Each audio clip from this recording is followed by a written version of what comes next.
ഇന്നലെ പുലർച്ചെയാണ് മാവേലിക്കരയിൽ നിന്ന് തഞ്ചാവൂർക്ക് തീർത്ഥയാത്ര പോയ KSRTC ബസ് അപകടത്തിൽപ്പെട്ടത്. 4 പേർ മരിക്കുകയും ചെയ്തു. 34 പേരാണ് ഈ വാഹനത്തിൽ ഉണ്ടായിരുന്നത്. 3 ജീവനക്കാരും ഉണ്ടായിരുന്നു. നിരവധി പേർക്ക് പരിക്കേൽക്കുകയും ചെയ്തു. എന്തായാലും ഈ അപകടത്തിൻ്റെ കാരണം ബ്രേക്ക് നഷ്ടപ്പെട്ടത് ആണ് എന്നാണ് ഡ്രൈവറുടെ ഒരു മൊഴി. അതിൽ ഒരു വ്യക്തത വരുത്തുന്നതിന് വേണ്ടിയിട്ടാണ് മോട്ടോർ വാഹന വകുപ്പ് ഇന്ന് ഈ വാഹനം പരിശോധിച്ചത്. ബ്രേക്ക് നഷ്ടപ്പെട്ടിട്ടുണ്ടായിരുന്നു എന്നുള്ള ആ മൊഴിയുടെ അടിസ്ഥാനത്തിലായിരുന്നു ഈ പരിശോധന.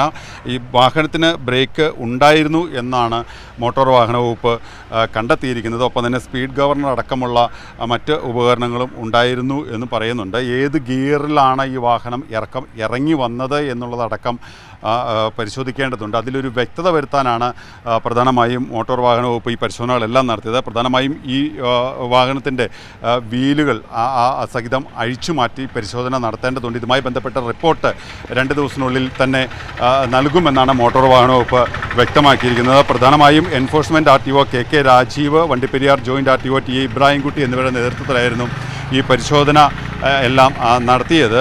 ഈ ഇറങ്ങി വരുന്നതിനിടെ ക്രാഷ് ബാരിയർ തകർത്ത് വാഹനം 30 അടി താഴ്ചയിലേക്ക് പതിക്കുകയായിരുന്നു. നമുക്ക് ദൃശ്യങ്ങളിൽ കാണാൻ സാധിക്കും. 30 അടി താഴ്ചയിലേക്ക് പതിച്ചത് അതിൻ്റെ ഈ പുറകുവശം ആണ് നേരെ താഴെ കൊക്കയിലേക്ക് പോയത്. മരത്തിൽ തട്ടി നിന്നതിനാൽ കൂടുതൽ അപകടത്തിൻ്റെ ആ ഒരു ആഘാതം കുറയ്ക്കാൻ സാധിച്ചു. ഈ വാഹനത്തിൻ്റെ പിൻഭാഗത്തിരുന്ന ആളുകളാണ് ഈ മരിച്ചവരിൽ ഏറെയും എന്നാണ് നമുക്ക് ദൃക്സാക്ഷികളിൽ നിന്നടക്കം മനസ്സിലാക്കാൻ സാധിക്കുന്നത്. ഈ വാഹനത്തിൻ്റെ ഒരു വശം പൂർണ്ണമായിട്ടും തകർന്ന അവസ്ഥയിലാണ്. എന്തായാലും ഇതുമായി ബന്ധപ്പെട്ടിട്ടുള്ള ഒരു റിപ്പോർട്ട് ഈ 2 ദിവസത്തിനുള്ളിൽ തന്നെ മോട്ടോർ വാഹന വകുപ്പും പോലീസും സംയുക്തമായി നടത്തിയ അന്വേഷണത്തിൻ്റെ ആ ഫലം അറിയാൻ സാധിക്കും. ഇത് അതിനുശേഷമായിരിക്കും മറ്റ് തുടർ നടപടികളിലേക്ക് കടക്കാൻ സാധിക്കുക. എന്തായാലും ഈ കുട്ടിക്കാനം ഈ പാതയിൽ പീരുമേട് മുതൽ മുണ്ടക്കയം വരെയുള്ള ഭാഗം ഒരു ഭാഗം കൊക്കയാണ്. അഗാധമായ ഗർത്തമുള്ള ഭാഗമാണ്. കുത്തനെയുള്ള കയറ്റിറക്കങ്ങളും കൊടും വളവുകളുമുള്ള പ്രദേശമാണ്.